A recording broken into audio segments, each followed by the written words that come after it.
Mesmo assentados, os irmãos já ficaram em pé durante os cânticos.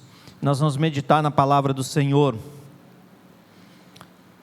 Nós cantamos aqui de um Salvador maravilhoso que morreu em nosso lugar, que conhece as nossas fraquezas, nossas limitações, e Ele nos salva. E nós cantamos também que nós vamos bendizer, que nós vamos adorar o Senhor para sempre. E nós vamos falar um pouquinho nesta noite sobre esse Jesus, sobre o seu ministério, sobre o que Ele fez e o que Ele vai continuar fazendo. Hebreus capítulo 7, versículo 25, Hebreus 7, 25, eu convido a igreja a ler comigo, todos a uma só voz, esse versículo, e mantenha a sua Bíblia aberta. Hebreus 7, versículo 25, leiamos: por isso também pode salvar totalmente os que por Ele se chegam a Deus, vivendo sempre para interceder por eles. Amém. Senhor, fale ao nosso coração.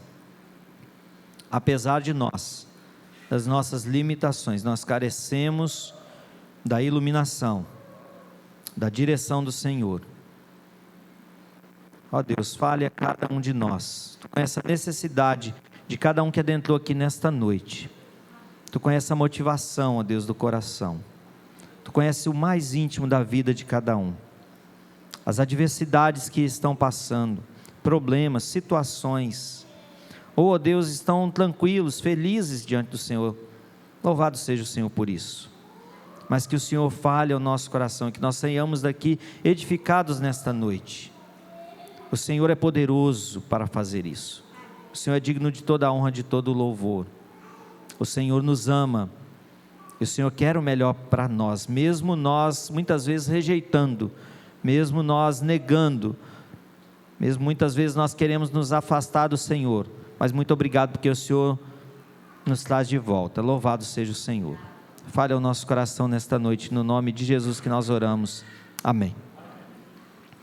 Queridos, o texto que nós lemos, o versículo 25, ele diz: por isso também pode salvar totalmente os que por Ele se chegam a Deus, vivendo sempre para interceder por eles.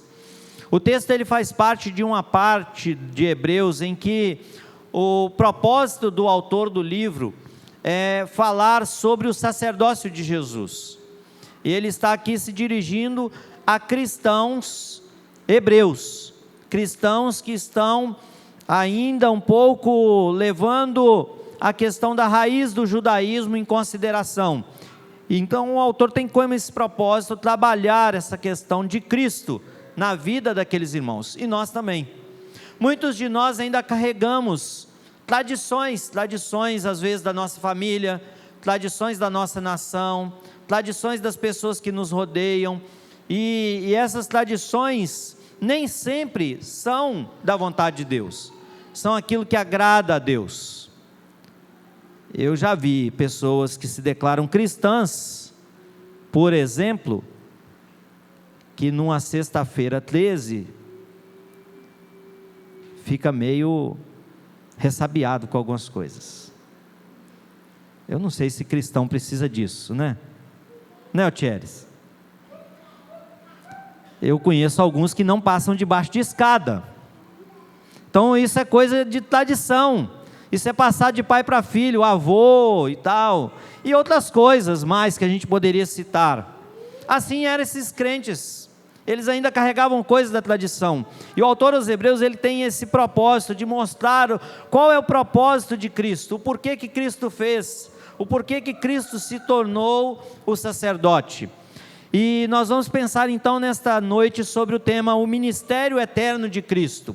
Por que esse ministério, ele é tão importante e é tão destacado, e qual a diferença dele para os ministérios de outros sacerdotes?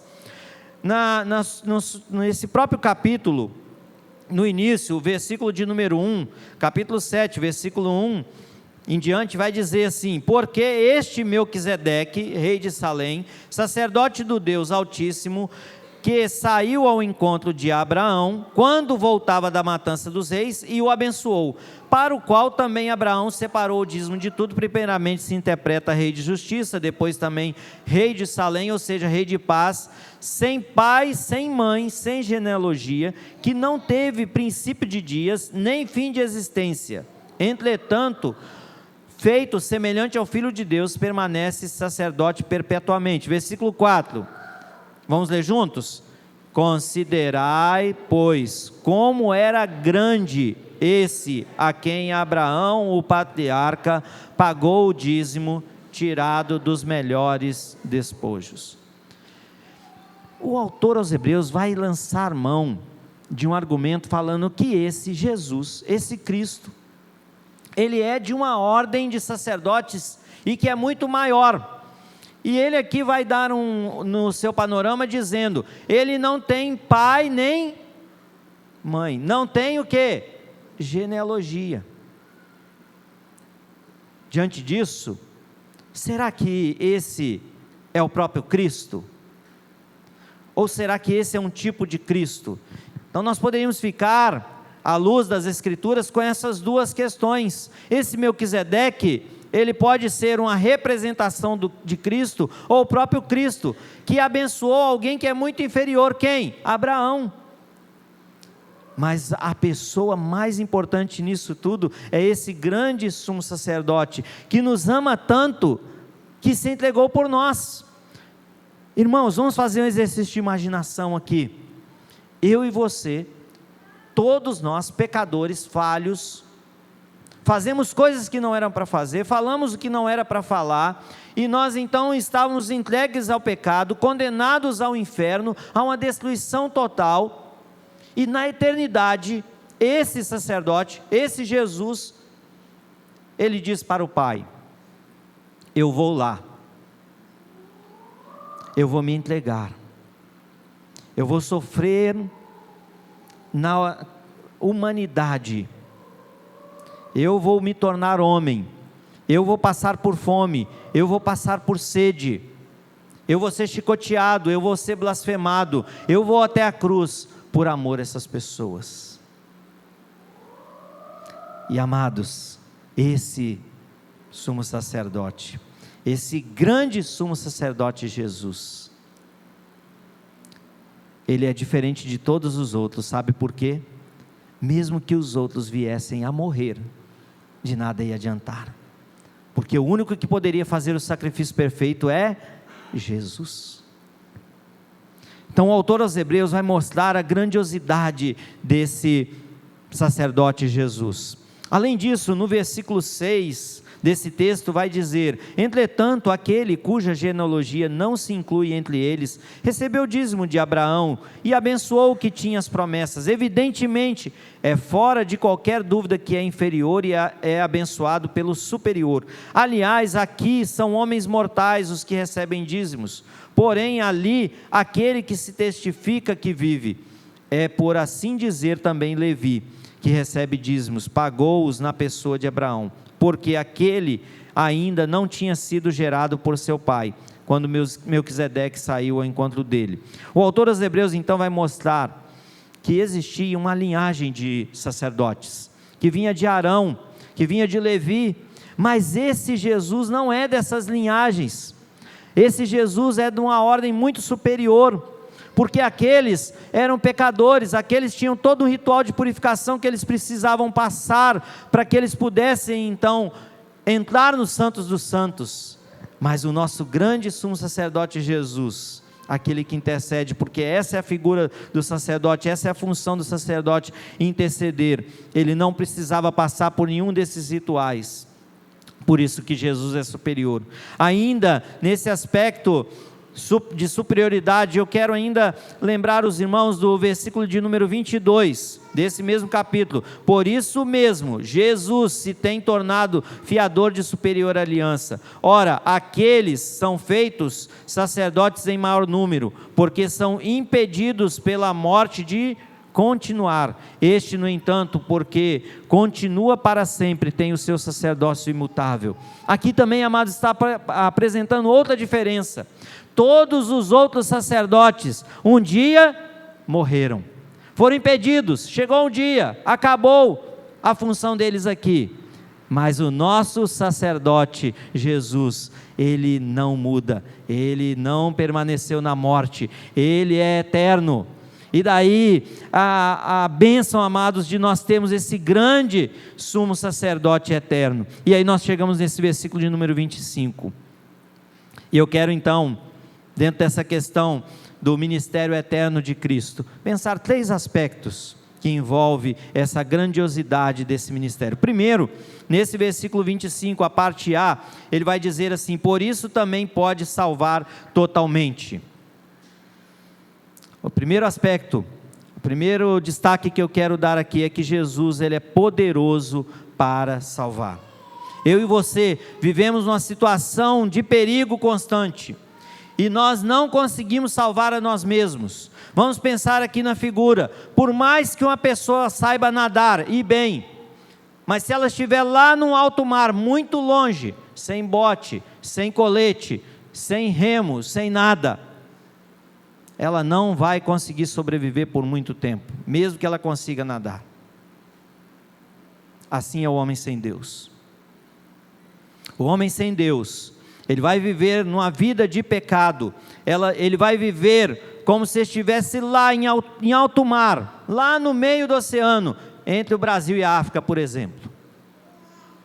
Por mais que ele vai remar, dar as suas braçadas, por mais que ele tentar sair de lá, ele não vai conseguir.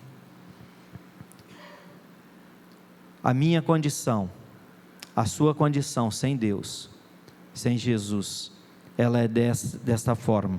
Ela é de total perdição, ela é de ruína. E amados, a palavra de Deus nos mostra que por mais que nós tentemos, por mais que nós consigamos ser boas pessoas, bom cidadão, bom marido, as mulheres boas esposas, bom filho, por mais que você seja um bom empregado, um bom patrão, por melhor que você seja nas suas atitudes, isso só não basta para você ter a eternidade com Jesus. Se você gostaria que colocasse na tela para a gente ler aqui, Romanos capítulo de número 3, terceiro capítulo de Romanos, o versículo de número 10, diz assim: como está escrito, não há justo nenhum sequer, do 10 até o 12, pode passar, não há quem entenda, não há quem busque a Deus, versículo 12, vamos ler juntos? Todos se extraviaram, a uma se fizeram inúteis, não há quem faça o bem, não há nenhum sequer. Sem Deus, não há quem faça o bem. Ah, não, mas o fulano é uma boa pessoa. Por melhor que ela seja, isso não garante eternidade com Jesus. Por isso que Jesus é o poderoso para salvar. O versículo do texto base que nós lemos, capítulo 7 de Hebreus, no versículo 26, diz assim: convinha, com efeito, um sumo sacerdote como este, santo, inculpável, sem mácula, separado dos pecadores e feito mais alto do que os céus, que não tem necessidade, como os outros sacerdotes, de oferecer todos os dias sacrifícios, primeiro por seus próprios pecados, depois pelos do povo, porque fez isso uma vez por todas, quando a si mesmo se ofereceu. Amados, esta é a maravilha de ter Jesus como esse poderoso sacerdote que pode nos salvar. E outro aspecto muito importante é que esse Jesus poderoso para salvar, Ele não salva só agora, Ele não salva só neste momento, Ele não te salva só de um acidente, de um afogamento, de uma dificuldade que você está passando, mas Ele nos salva para sempre. Romanos capítulo 8, versículo de número 36, eu creio que muitos conhecem esse texto, mas vamos ler, porque isso nos mostra o quanto é maravilhoso esse poder salvador de Jesus. Vamos ler? Como está escrito: por amor de ti somos entregues à morte o dia todo, fomos considerados como ovelhas para o matadouro. Pode continuar até o 39. Em todas estas coisas, porém, somos mais que vencedores, por meio daquele que nos amou. Porque eu estou bem certo de que nem morte, nem a vida, nem os anjos, nem os principados, nem as coisas do presente, nem do porvir, nem os poderes, nem a altura, nem a profundidade, nem qualquer outra criatura poderá separar-nos do amor de Deus que está em Cristo Jesus nosso Senhor. Você pode fugir de Deus, você pode tentar se esconder de Deus, você pode querer não querer Deus, mas não adianta. Lutar contra Deus, desculpe aqui a expressão popular, é burrice. Lutar contra Deus é quebrar a cara todo dia. Nada pode nos separar do amor de Deus.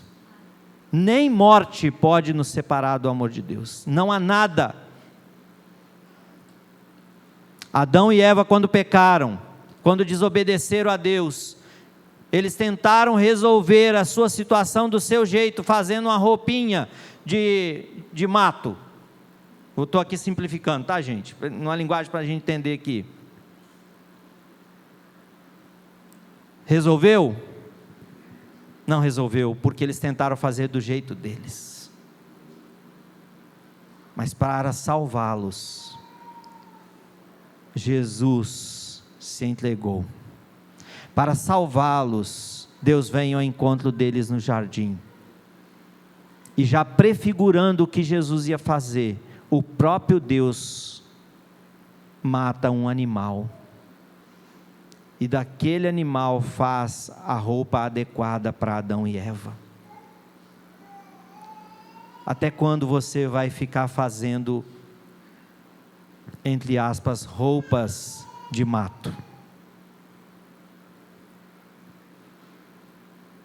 O convite de Jesus para você é que você reconheça o sacrifício perfeito. Uma única vez foi necessário. Os sacerdotes continuam fazendo sacrifícios por aí.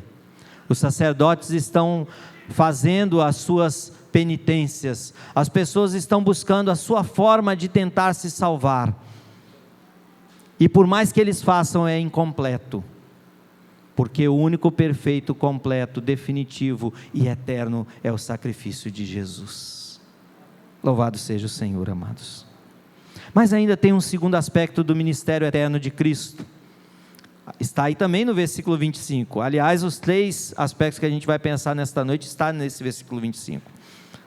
É na parte B, quando diz assim, a primeira parte é: por isso também pode salvar-nos totalmente os que por Ele se chegam a Deus. Os que por Ele se chegam a Deus. Jesus salva aqueles que chegam a Deus somente através deles. Não são esses que se chegam a Deus, não são os presbiterianos, não são os batistas, não são os brasileiros, não são os argentinos, não são os judeus, não são os gentios, mas esses que se chegam a Deus e são salvos, são aqueles que são lavados no Cordeiro, são aqueles que são remidos, são pessoas que, independente da família, independente da religião, independente da nacionalidade, independente se ela tem uma cor branca, uma cor preta, independente de onde ela veio, o que ela fez, mas são pessoas de toda a tribo, de toda a língua, de toda a nação, pessoas que foram lavadas e remidas no sangue do Cordeiro, pessoas que reconheceram o sacrifício de Jesus, são pessoas que reconheceram a sua condição de perdição, são pessoas que reconheceram que por elas mesmas não conseguem, tentaram, lutaram por si só, E talvez você que está aqui nesta noite já passou por isso, já lutou, já tentou resolver a sua situação espiritual do seu jeito.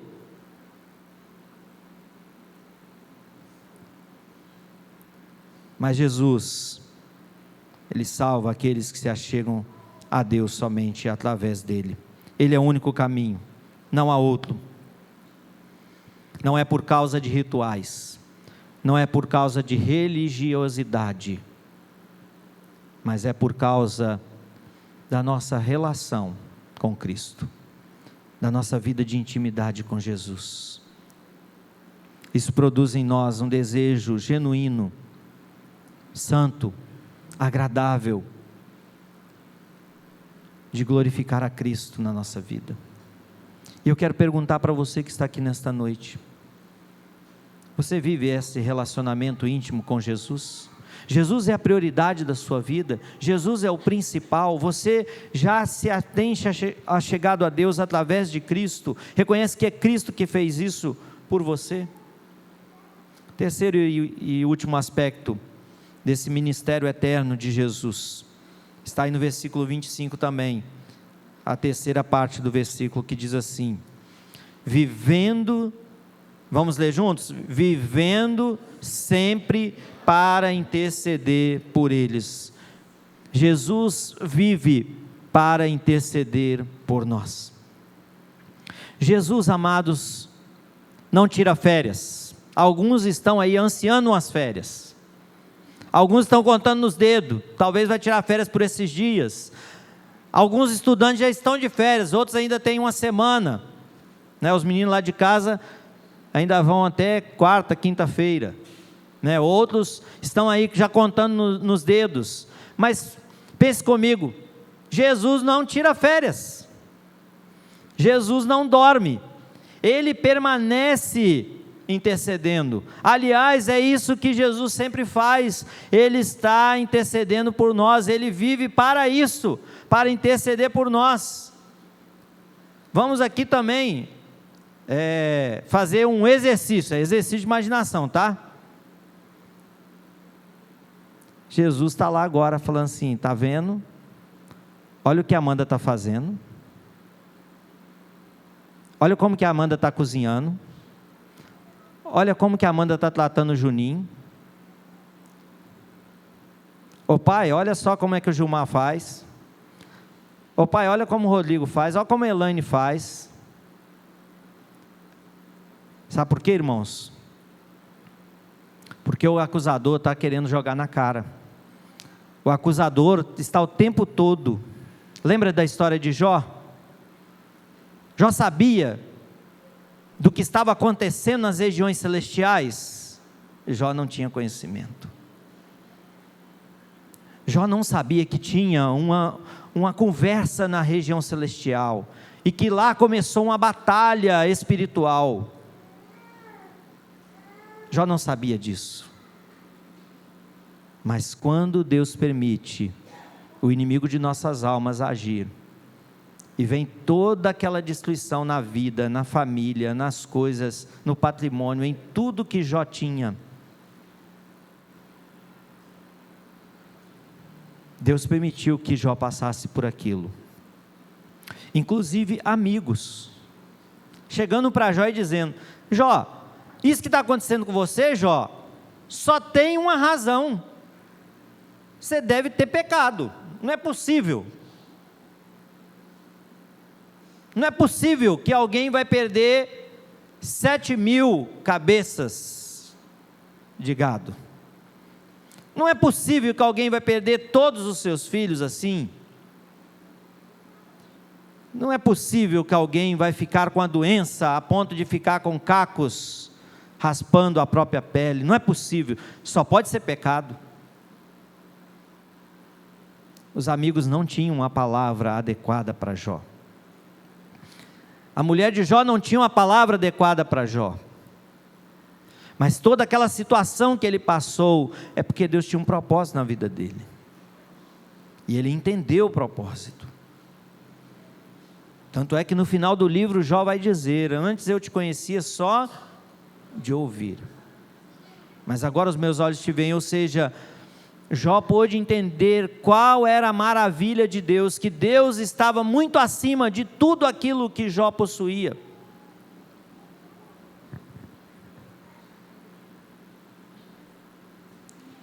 E Deus então restaura tudo na vida de Jó. Sabe por quê, amados? Porque Deus nunca desiste de nós. Porque Deus tem sempre um propósito na nossa vida. E nós podemos, amados, desfrutar dessa vida com Jesus, e desse Jesus que intercede por nós em todos os dias, em todo momento. Jesus se tornou homem por minha causa, por sua causa. Mas esse sacerdote foi um sacerdote perfeito, e ele vive por nós e para nós, para a glória do próprio Pai, e ele está agora clamando por nós, agora, hoje, nesse instante, 20 horas e 20 minutos, nesse momento, Jesus está lá diante do Pai intercedendo por nós, pela vida de cada um de nós. Ele não perdeu seu trono, ele não perdeu nada, porque a função dele, a vida de Jesus, é fazer com que o Pai seja glorificado. E amados, a forma como Deus escolheu para o Pai ser glorificado, é fazendo com que o seu próprio Filho fosse morto na cruz, e para que nós possamos anunciar essa verdade para muitas outras pessoas, e cada um que vai se convertendo, e cada um que vai conhecendo a Jesus, e vai adorando a Jesus, e cada vez mais o Pai vai sendo glorificado, a cada novo convertido, a cada nova família que vai se rendendo aos pés de Cristo, a cada pessoa que é restaurada ao Evangelho, a cada etnia que vai conhecendo Jesus, o Pai vai sendo glorificado. Sabe por quê? Porque o Filho se entregou, porque o Filho se fez sacerdote. Antes de sua morte, o que Jesus estava fazendo no Getsemane? Você se lembra? Orando. Mas na oração, Cidinha e todos nós aqui, naquela oração do Getsemane, o Pai estava intercedendo. E o Pai estava dizendo: Pai, livra-os do mal, Pai, os sustente, Pai, cuide deles, Pai, os ajude a perseverar, dê a eles poder, dê a eles autoridade para continuem pregando o Evangelho.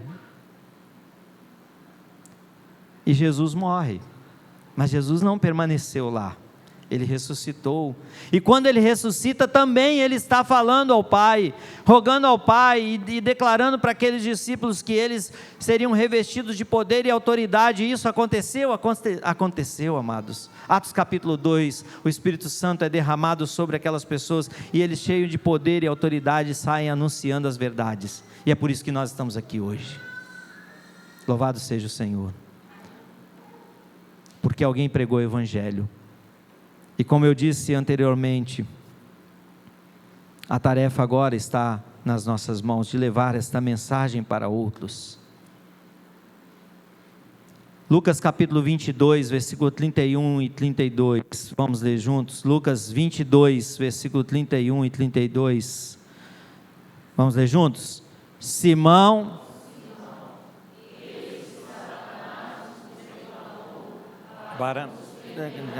como trigo, eu porém roguei por ti, para que a tua fé não desfaleça. Tu, pois, quando te converteres, fortalece os teus irmãos. Olha só, amados, Jesus está ali dizendo para Pedro: Pedro, Satanás quis peneirar, quis te estraçalhar, quis acabar com você, mas eu roguei,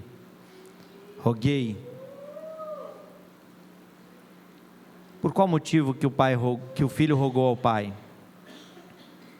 Para que a fé não desfaleça. A oração não é para que não tivesse problema, A oração não é para que não passasse por situações difíceis, mas a oração é para que a fé não desfaleça, não desanime. Sabe por quê, irmãos? Porque Jesus sabia o que Pedro iria passar. Jesus sabia que Pedro seria perseguido. Jesus sabia que Pedro iria enfrentar adversidades. Então a oração de Jesus,